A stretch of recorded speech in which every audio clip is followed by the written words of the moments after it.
ఐటీలో ఎంట్రీ కావాలా? Trainee software engineer గా అజా కోడింగ్ ట్యూటర్ లో 2 వీక్స్ ట్రయల్ పీరియడ్ లో వెంటనే చేరండి. నమస్కారం అనిల్ సింగ్ గారు. నమస్తే శిరీష. సో చాలా వరకు రీసెంట్గా కూడా మనం ఒక ఎపిసోడ్ అయితే చేయడం జరిగింది. ఎవరైతే బిజినెస్ చేస్తున్నారో లేదంటే ఆల్రెడీ ఎగ్జిస్టింగ్ ఉన్న బిజినెస్ని ఒక ఫైనాన్షియల్ సపోర్ట్ కావాలి అంటే ఫండింగ్ త్రూ ఆప్షన్ ఉంది అని మీరు చెప్పడం జరిగింది. సో అలా ఎవరికైనా కూడా వాళ్ళు చేస్తున్న బిజినెస్ని ఎక్స్పాండ్ చేసుకోవాలి అనుకున్న సర్కమ్స్టాన్స్లో ఎవరికైనా కూడా ఒక చాలా హై కాస్ట్ అంటే ₹1 కోటి వరకు మాకు కావాలి, బట్ మేము లోన్స్ ఎక్స్పెక్ట్ చేయట్లేదు, ఫండింగే మాకు కావాలి అనుకుంటున్నాం, అలా మాకు కావాలి అంటే అది పాసిబుల్ అవుతుందంటారా? అది ఏ రకంగా అని అడుగుతూ ఉన్నారు. మీరు కావాలి అని నిర్ణయించుకోవాలి, అదొక్కటే ఆలస్యం. ₹1 నుంచి 100 కోట్లు ఫండింగ్ ఇవ్వడానికి venture capitalist, Angel investors and at the same time private bankers, at the same time merchant bankers, pi investors ఎంతోమంది రెడీగా ఉన్నారు. ఎందుకో చెప్తా. ఇండియాలోనే అఫ్కోర్స్ నేను ఫారిన్ ఫండ్స్ గురించి మాట్లాడట్లేదు, ఇంకా ఫారిన్ ఫండ్ గురించి మాట్లాడితే కనీసం 1000 కోట్లు 500 కోట్లు చాలామంది ఉన్నారు. మీకు ఒక విషయం చెప్తాను. మన రిలయన్స్ ఇండస్ట్రీస్ కంపెనీ ఎవరైతే ఉన్నారో ఈ 2025లో వాళ్ళ జియో అని చెప్పేసి ఒక బ్రాండ్ ఉంది, మనందరికీ తెలుసు. ఇండియాలోనే హిస్టరీలోనే ఇప్పటి వరకు ఇంత పెద్ద ఐపీఓని ఎవరు తీసుకురావలేరు, ఇప్పటిదాకా ఎవరు తీసుకురాలేదు కూడా, ఫ్యూచర్లో కూడా ఎవరు తీసుకురాలేకపోతారేమో. అంత కాన్ఫిడెన్స్తో నేను ఎలా చెప్పగలుగుతున్నానంటే ఒక పెద్ద అనౌన్స్మెంట్ వచ్చింది. అదేంటంటే రిలయన్స్ ఇండస్ట్రీస్ 40,000 కోట్ల రూపాయల ఫండింగ్ తీసుకోబోతుంది. 40,000 కోట్ల, లక్షలు కాదు, వేలు కాదు, లక్షల వేల కోట్లు, వేల కోట్లు. సో మనకు కావాల్సింది ఎంత అండి? మీరు అడిగింది ₹1 కోటి ఫండింగ్ కానివ్వండి, 100 కోట్ల లోపల కానివ్వండి. మీరు మైక్రో ఎంటర్ప్రైజెసా, స్మాల్ ఎంటర్ప్రైజెసా, మీడియం ఎంటర్ప్రైజెసా, ఎంఎస్ఎంఈలో వస్తారు కదా, మీ అందరికీ కూడా ఒక శుభవార్త. ఫండింగ్ తెచ్చుకోవాలి ఎలాగా, దాని గైడెన్స్, దాని mentoring, hand holding, training, coaching మొత్తం నేను ప్రొవైడ్ చేస్తా. ఓకేనా? ఫండర్స్తో మీటింగ్ అరేంజ్ చేపిస్తా. ఎస్, ఓకే, ఉన్నారు మనకు ఒకరు కాదు, అట్లీస్ట్ రైట్ నౌ ఈ సంవత్సరం నుంచి మన ఈ కైండ్ ఆఫ్ గ్రూప్ ఆఫ్ ఇన్వెస్టర్స్లో 4 పెద్ద డిఫరెంట్ కంపెనీస్ ఉన్నాయి. ఓకే, అంటే ఇప్పుడు నా దగ్గర వ్యాపారం ఉంది, దానికి ఫండింగ్ కావాలి అంటే I can get you for that. Okay, nice. I'm openly announcing that. ఓకేనా? ఉన్నారు మన దగ్గర.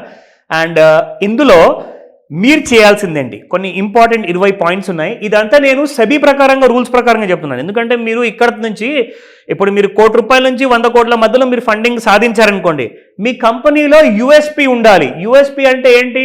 గూగుల్లో వెతకండి, దొరికిపోతుంది. Unique selling point. Exactly. So ఈ పాయింట్ ప్రాపోజిషన్ ఏదైతే మీ బిజినెస్లో ఉందో మిమ్మల్ని ఎవడాపలేడు. ఇంత ఎక్కువగా మీరు ఎగురుతారు చెప్పండి, దానికి కావాల్సిన మొత్తం ఆ సాధనాలన్నీ నేను తీసుకొస్తాను మీకోసం. మీరు రెడీనా? అది నాకు చెప్పండి చాలు. ఓకేనా? So according to the ministry of corporate affairs, ఒక ప్రొపరేటర్షిప్ కంపెనీ కానివ్వండి, ఒక పార్ట్నర్షిప్ కంపెనీ కానివ్వండి, ఎలా మీరు పబ్లిక్ లిమిటెడ్ కంపెనీ లేదా ప్రైవేట్ లిమిటెడ్ కంపెనీ మీరు ఎలా ఫామ్ చేసుకుంటే ఎలా మీరు ఫుల్లీ కంప్లాయంట్ అవుతారు. కంప్లైంట్ కాదు, కంప్లాయంట్ అంటే కంప్లాయన్సెస్ అనమాట. గవర్నమెంట్ ఆఫ్ ఇండియా కంప్లాయన్సెస్ ఉంటాయన్నమాట. సో ఈ కంప్లాయన్సెస్కి మీరు ఎలా కంప్లాయంట్ అవ్వాలో నేను నేర్పిస్తా. అందులో 20 పాయింట్స్ ఉన్నాయి, నోట్ చేసుకోండి, జాగ్రత్తగా వినండి. ఓకేనా?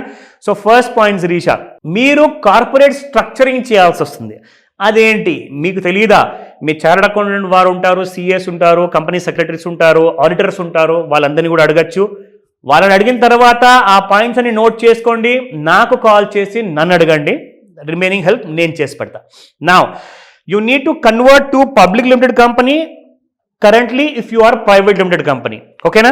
Then comes second point, ensure your memorandum and articles of association comply with SEBI regulations. Okay na? MOA అంటే మెమొరాండమ్ ఆఫ్ అండర్స్టాండింగ్, MOU కూడా ఉంటుంది. అండ్ దీంతోనే పాటు మీకు MOA అని కూడా ఉంటుంది, ఆర్టికల్స్ ఉంటుంది, అసోసియేషన్ ఉంటుంది. ఓకేనా? Establish a strong and diverse board of directors. చాలా మంచి కైండ్ ఆఫ్ డైరెక్టర్స్ ఉండాలి, అంటే పార్ట్నర్స్. సింపుల్గా చెప్పాలంటే పార్ట్నర్స్. అది పార్ట్నర్షిప్ కంపెనీలో వాళ్ళందరినీ పార్ట్నర్స్ అంటారు, ఇక్కడ అదే పార్ట్నర్స్ని మీరు డైరెక్టర్స్ అంటారు. అదొకటే డిఫరెన్స్, మీరు కన్ఫ్యూజ్ అవ్వకండి ఇక్కడ. ఓకేనా? You need to appoint independent director as per SEBI requirement. అంటే మీరు ఎవరిని రిక్రూట్ చేయాలి అంటే మీ కంపెనీలో ఎవరైతే ఫండింగ్ పెడతారు కదా, ఎలాగో వాళ్ళు మీ బోర్డులోకి వస్తారు. ఎందుకంటే మీరు ఎలా చేస్తున్నారు, ఆ ₹1 కోటి ఎలా ఖర్చు పెడుతున్నారు, 100 కోట్లను ఎలా ఖర్చు పెడుతున్నారు అని చెప్పేసి వాళ్ళు కూర్చొని చూస్తారు కదా. మరి మీరు నిజంగానే బిజినెస్లో ఇంట్రెస్టెడ్గా ఉన్నారా, లేదంటే ల్యాండ్ కొడుతున్నారా ఆ డబ్బులతో, అవన్నీ చూస్తారనమాట. ఓకేనా. నా దీని తర్వాత you need to form key committees. Committee create చేయాలి. అది ఏంటి, ఒక ఆడిటర్ ఉంటారు, వాళ్ళ రెమ్యునరేషన్ ఏంటి, వాళ్ళ నామినేషన్ చేయాలి. మీరు ఆ నామినేషన్ చేసేటప్పుడు వాళ్ళు ఎవరు. దాంతోపాటే 6th point, you need to review share holder agreements and simplify the ownership structure. Complicated structure ఉండకూడదు, బెనామీ కంపెనీలు ఉండకూడదు, క్లియర్ కట్గా ఉండాలి. 7th point, ensure compliances with NSE's eligibility criteria. అంటే నేషనల్ స్టాక్ ఎక్స్చేంజ్కి మీరు ఒకవేళ ఈ రోజు 100 కోట్లు సాధించారంటే 1000 కోట్లకు ఎలా వెళ్ళాలి అంటే మీరు ఐపీఓకి వెళ్ళాల్సి వస్తుంది. సో ఐపీఓ రెడీ కూడా నేను చేపిస్తాను, నాట్ జస్ట్ ఫండింగ్ రీషా. ఓకే, ఎస్, మీరు ఐపీఓ కూడా వెళ్ళొచ్చు. నైస్. అంటే ఇప్పుడు నా కంపెనీ ఒక 1000 కోట్లు ఉంది, అది నేను ఐపీఓకి తీసుకెళ్ళాలి అనుకుంటున్నాను. You can do that. SME ప్లాట్ఫామ్లో లిస్టింగ్ కూడా మనం చేపియచ్చు.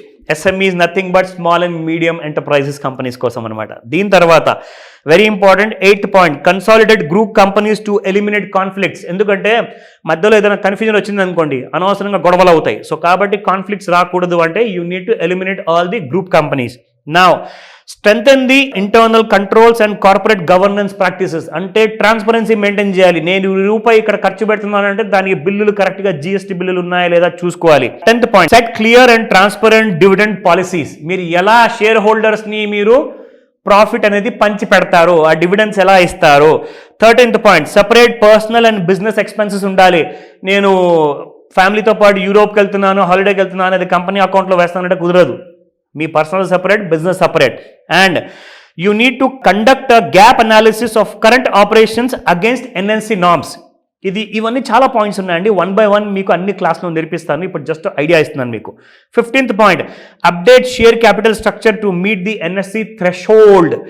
Establish and ESOP policy for employees. అంటే మీరు ఐపీఓకి వెళ్తున్నారనుకోండి, లేదంటే ఫండింగ్ తీసుకుంటారనుకోండి, మీ దగ్గర పనిచేసేవాళ్ళు, ఆఫీస్ బాయా, అకౌంటెంటా, సేల్స్ మెన్నా, ఎవరైనా ఉండనివ్వండి, వాళ్ళందరికీ కూడా కొన్ని షేర్స్ మీరు అలోకేట్ చేయాలి. దాన్నే అంటారు ఈసాప్, అంటే ఎంప్లాయీ స్టాక్ ఆప్షన్.